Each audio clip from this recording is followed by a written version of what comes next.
ಯಾಕಂತಂದ್ರೆ ಸರ್ ಈಗ ಔಷಧಿ ಎಲ್ಲಿ ಬೇಕಾಗೆಲ್ಲ ಮಾರಕ್ಕೆ ಬಂದಿಲ್ಲ. ಅದಕ್ಕಾದಂಥ ಒಂದು ಕಾನೂನು ಐತಿ. 1947 ಡ್ರಗ್ ಆ್ಯಂಡ್ ಕಾಸ್ಮೆಟಿಕ್ ಆ್ಯಕ್ಟ್ ಅಂತ ಅನ್ನೋದೈತೆ ನಮ್ಗೆ. ಆ ಅಡಿ ಒಳಗೆ ನಾವು ನಮಗೆ ಲೈಸೆನ್ಸ್ ಕೊಟ್ಟಿರ್ತಾರೆ. ನಮಗೆ ಕ್ವಾಲಿಫೈಡ್ ಪರ್ಸನ್ ಅಂತಂದು ಒಬ್ಬನ ನೇಮಕ ಮಾಡಿರ್ತಾರೆ.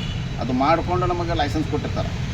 ಆನ್ಲೈನ್ನಾಗ ಅದು ಏನು ಇರೋದಿಲ್ಲ. ಆನ್ಲೈನ್ ವ್ಯಾಪಾರಸ್ಥರು ಅಲ್ಲ, ಆನ್ಲೈನ್ ವ್ಯಾಪಾರ ಮತ್ತೇನು ಬಂದ ಸರ್? ಈ ಫಾರ್ಮಸಿ ಅವು ಎಲ್ಲ ವಿದೌಟ್ ಲೈಸೆನ್ಸು. ಆಮ್ಯಾಗ ಅಡ್ರೆಸ್ ಇರಂಗಿಲ್ಲ ಅವರಿಗೆ. ನಾವು ಯಾವುದೇ ಚೀಟಿ ಇಲ್ಲದ ಏನು ಕೊಡೋದಿಲ್ಲ ಸರ್. ಒಂದು ಆನ್ಲೈನ್ ವ್ಯಾಪಾರ ಮತ್ತು ಈ ಫಾರ್ಮಸಿ. ಈಗ 817 ಈಗ ಅದನ್ನು ಬಂದ್ ಮಾಡಬೇಕು. ಅದನ್ನ ಅವ್ರು ಮಿಸ್ಯೂಸ್ ಮಾಡ್ಕೊಳಕತ್ತಾರೆ. ಯಾರು? ಈ ಫಾರ್ಮಸಿ ಆನ್ಲೈನ್.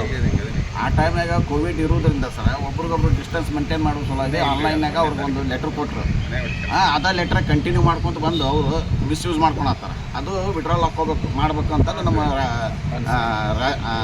ಆಲ್ ಇಂಡಿಯಾ ಸಂಘದಿಂದ ಕರೆ ಕೊಟ್ಟಾರೆ ಸರ್.